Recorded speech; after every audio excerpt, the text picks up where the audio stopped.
Përpara se të harroj, dua t'ju flas për një argument tepër të rëndësishëm që prek secilin, edhe mua personalisht, sepse është tepër i rëndësishëm dhe kur di një informacion, është mirë që ta ndash me shokut dhe shoqet që ke.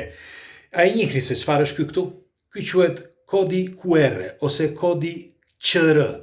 Shikojeni mirë, mos i bëni screenshot, por shikojeni dhe do t'ju them se çfarë ka ndodhur kohët e fundit. Po thuaj në të gjitha parkinget, në parkinget qoftë këtu në Rom, por edhe në vendet të tjera, disa shkojnë dhe vendosin këto kodin aty. Sepse në për parkinge ti shkon dhe pagon për shembull për të parkuar atë makinë, ose makinë me qira, ose makina jote, ti shkon për të paguar dhe çfarë bën? Ndonjëherë shkon dhe bën screenshot të këtij kodit QR. Sepse me anë të screenshotit ti pagon automatikisht. Mos e bëni kurrë mos e bëni. Sepse tani çfarë kanë bërë? Në për parkinge, po jo vetëm në për parkinge, por do t'ju them, ti shkon në për parkinge dhe ata çfarë bëjnë? Ata mjeshtrat, hakerat, shkojnë aty dhe vendosin sipër atyre kodeve QR një copës të vogël që është kodi i tyre. E dini se çfarë është ky kodi? Sepse për ata që nuk e dinë, ky kodi nuk është gjë tjetër veç se një link. Po, pra kodi QR ose QR është një link. Pra ju kur futeni me anë të kodit, futeni në një link. Dhe e dini se çfarë bëjnë ata mjeshtrat? Ju vjedhin komplet telefonin. Çfarë keni brenda telefonit? Janë bërë kaq mjeshtër tani, sa që futen në telefonin tënd dhe mund të marrin ç'të duan. Bile do t'ju them, një shoqja jon që e ka treguar të para disa kohësh, i morën çdo gjë. I morën parat në bank, jo vetëm asaj, por ajo kishte lidhur kartën e saj me një link tjetër, i morën me të nënës, i morën edhe atë.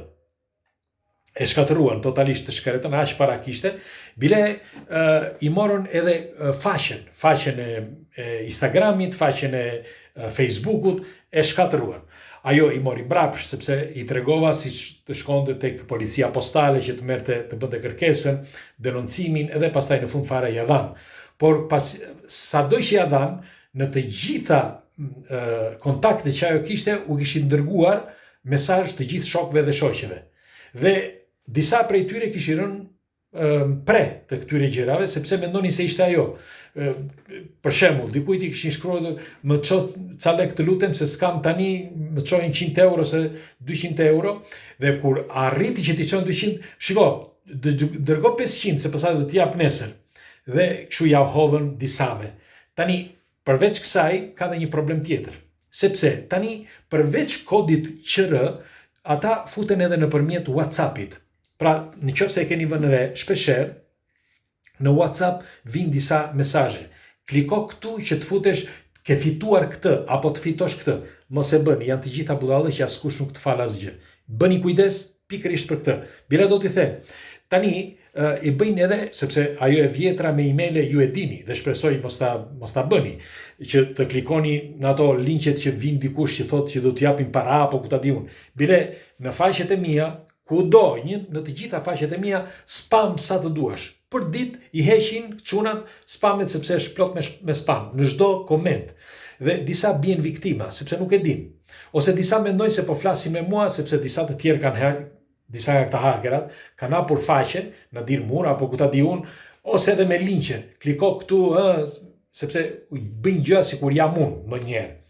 Por shpesh janë edhe me linqe që të çojnë diku tjetër. Pra të bëni shumë kujdes sepse përveç këtyre do t'ju vjedhin edhe të dhënat që keni në telefon, me listën e telefonave që keni, të numrave, përveç llogarive bankare, çfarë keni aty, sepse telefoni tashmë është çdo gjë. Çdo gjë e kanë çuar në telefon. Dhe kjo është bile do t'ju them. Tani kanë bërë edhe diçka tjetër që padyshim e dini. Vin disa telefonata me disa numra të çuditshëm. Këta numrat e çuditshëm janë gjoja edhe shqiptar, gjoja edhe italian, për shembull kush gjendet në territorin italian, ose gjoja francez, nëse gjendeni në Francë. Por në të vërtet, këta nuk e dini se ku nga vin ky numër, se mund të jenë nga Bangladeshi, mund të jenë nga Tajlandia, që ta dini që në Tajlandia është një nga vendet më të mëdha shtëpit, më të mëdha në botë, që e kemi thënë këtë, që vjedhin para, pa fund, për ditë këtë bëjnë, dhe shteti i ruan, i mbron, sepse shteti merr para.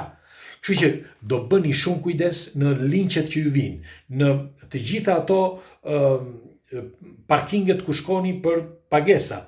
Bile në për telefona, aty ku shkoni, sepse zakonisht kam vëre që ju rrini shumë në për TikToka, në për YouTube edhe në për Facebook, do bëni kujdes në mesazhet që ju vinë.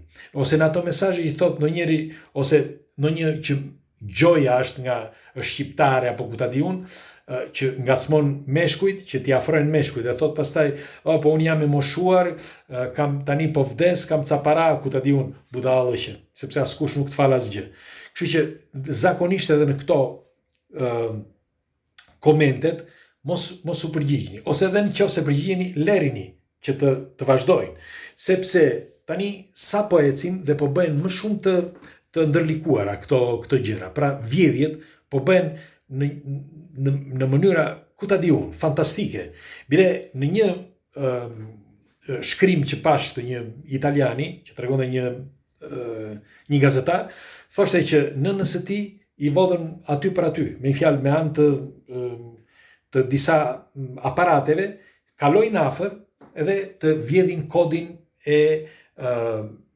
të telefonit për shumë për të futur në telefon, apo kodin e një karte krediti, apo ku ta di unë. Sepse duke qenë të gjitha elektronike, pra jo elektronike, si mund të them, digitale, ti e mban portofolin për shembull, ose çantën e mban këtu. Ata afrohen, kanë një mekanizëm që afrohen tek portofoliut edhe bëjnë pagesa. Po dëgjuat mirë, thjesht pagesa. Afrojnë aty, kanë një mënyrë që afrojnë tek portofoliu dhe bën një pagesë për shembull 1000 euro, 500 euro, 2000 euro. Zakonisht këto janë pagesa të menjëhershme. Pra nuk janë pagesa sepse e bëjnë me një sistem, çfarë të them, tani vetëm këtë bëjnë. E bëjnë me një sistem tepër të sofistikuar, pra nuk bëjnë ato pagesat e ngadalta. Ndaj dhe unë për shembull nuk e kam aktivizuar pagesën e menjëhershme. Kur bën ti pagesa për shembull, bën një pagesë po e bën që të arri pas 2 ditësh, 3 ditësh. Në fakt, një hotel para disa kohësh më kërkoi që unë t'i bëja në punë, ishim në punë, shkuam në Grosseto dhe duhet të qëndronim atje, dhe kështu që një hotel më kërkoi që të bëja pagesën e menjëhershme. Ika, i thash, kështu e do, i thash menjëherë, nuk ka problem, thash. Ai mbeti, i thash çunave, hajde se do ikim. Edhe ikëm diku tjetër, në një hotel tjetër. Nuk mund të më thuash ti mua më jep pagesën të menjëhershme. Kur unë erdha, nuk do, po jo ju nesër ngriheni shpejt. Ç'lidhje ka? Unë erdha, të firmosa, ke dokumentin tim, erdha këtu, të dhash kartën e kreditit, çfarë do më? Nejse, unë ja u thash sepse këto janë gjëra, kush na telefonon, janë gjëra që ndodhin për ditë dhe unë aq sa di, pra me aq sa jam i informuar, duhet ju informoj juve që të bëni kujdes, sepse ju dua fort dhe ju përqafoj të gjithë. E kështu që natën e mirë, faleminderit që jemi për bashkë, kush është rastisht, bëjini like faqes, si jemi sërish, dhe ju faleminderit që jemi për bashkë.